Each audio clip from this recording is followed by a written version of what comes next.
Hello guys, welcome back to another episode of Gunpla Review. I'm Spicy Bill and today we'll be looking at an iconic battle in Zeta Gundam between the Hyakushiki and the Qubeley. So you can actually see that in the box of the Hyakushiki Revive. You got the Hyakushiki and you have the Qubeley right here. And then in the back here you have the O. That is actually very interesting. Obviously, the Qubeley is going into its, what is that? It's using its new type powers. And you can also see them duking it out right here in the side of the box. So that's actually pretty cool. Anyway, unfortunately, the Qubeley is not the Revive version. This is the original version, and the Hyakushiki is the Revive. So we're going to take a look at Qubeley first. Obviously, this is one of my favorite characters from the Gundam universe. Well, one of my favorite mobile suit, and also one of my favorite characters. This thing is piloted by Haman Khan, which is, probably one of the better leaders of Neo Zeon. She's actually a pretty formidable leader, actually. And I don't know what the heck happened. Why is this sticker came up? That's interesting. This thing is missing a sticker. What the heck happened to the other sticker? Wow, that is not good. I'm gonna have to fix that. Yeah, the heck. Oh well, anyway, I guess I'm gonna go in and paint that, or maybe just redo the paintwork on this back skirt. That's interesting. I did not know that happened. Okay, well, that's a little bit disappointment right there. Obviously, unlike the Revive version of the Qubeley, all these parts are foil stickers, and you can see that one of them already came off, and this one came off and got lost. That's very, very disappointing. Damn. And I just put this thing up on eBay. Now I have to fix it and then retake pictures. So anyway, obviously, it's a Qubeley. You can put it in that transportation mode if you want to. Take the beam saber out real quick. You know, to be honest, difference between the Revive version and the non-Revive, there really isn't that big of a difference between the two kits. The Revive version, they just added part separation and some minor new gimmicks. And let's see, I think this thing can go into the transportation mode. I think this should be able to do it.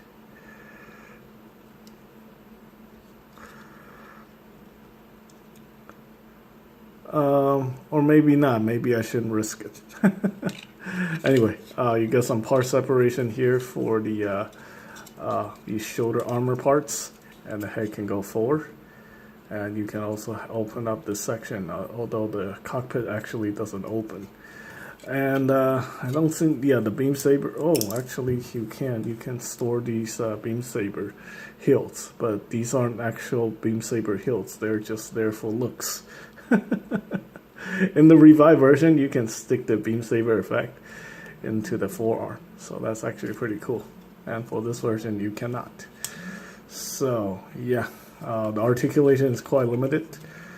Basically, you do have a nap crunch and you have a waist articulation. You got old style ball joint for the hips, single bend at the knee, and we have a ball joint here for the feet, and a hinge for the toe.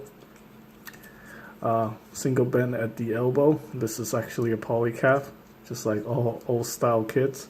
Arm can go perpendicular. You can see that this is also a polycap. A bunch of polycap that holds up the shoulder armor parts. Yeah, you can articulate the knee armor. The back flap can open up like that. You have all these funnel piece, which you can actually remove, but no effect parts that go with it, so it's kind of pointless. This is really starting to irritate me. I can't believe it. I can't believe I'm missing like one of the stickers. Damn it. Okay, well, come with two of these beam sabers.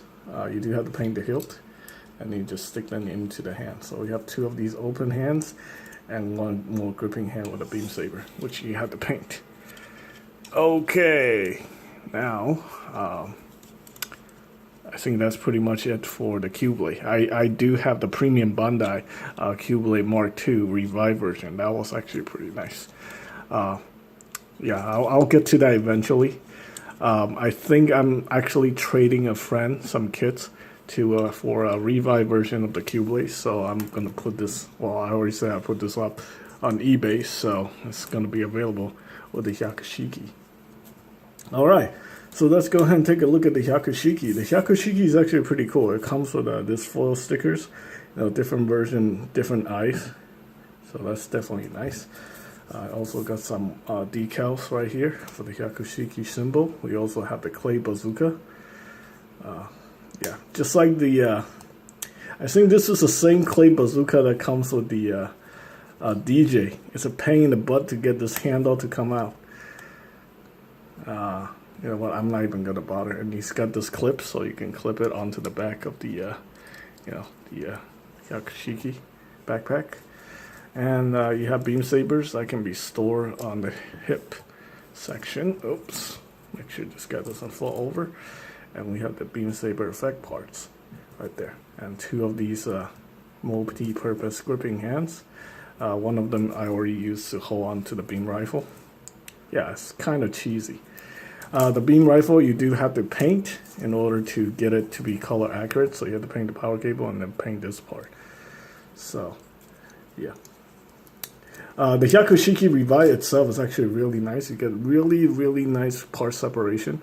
Obviously, I put a bunch of more decals on this kit, to make it look cool. Got the Anaheim electronic decal right there. The Hyakushiki is based on the Delta Gundam. So, it's got a lot of design cues for it, taken from the Delta Gundam. And obviously, it's piloted by Char. This is a Char's Gundam, technically, Char's Gundam.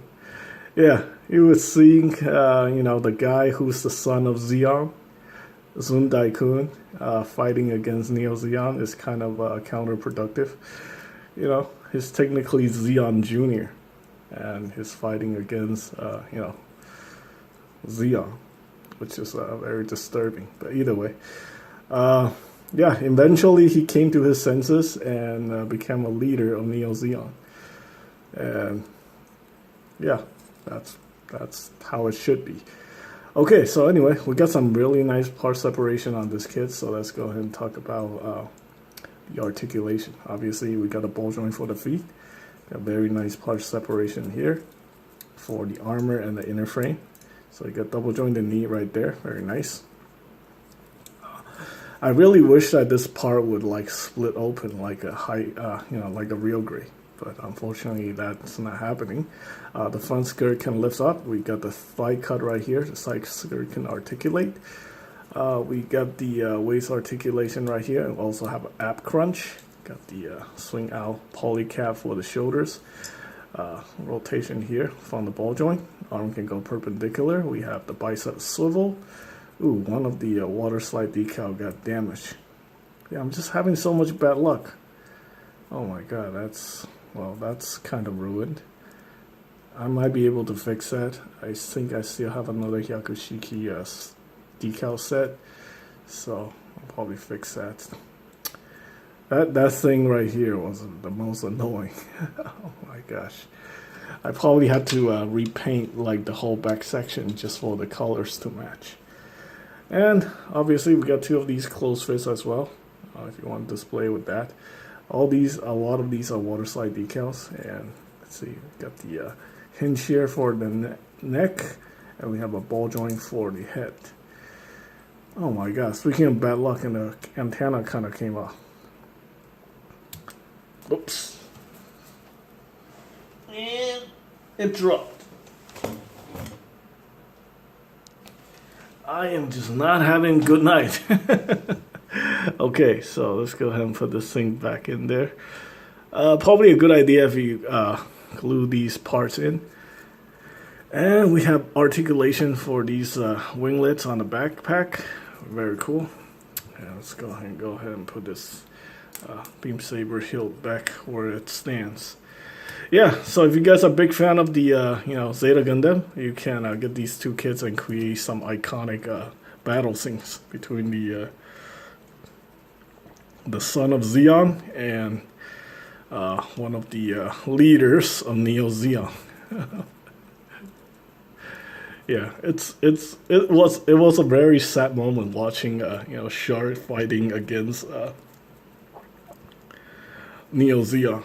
But, oh well, it is what it is, man. Okay, so that's pretty much it for this review. Let me know what you guys think about these kits. And stay tuned for more Gunpla customs, reviews, and stuff like that. Thanks for watching.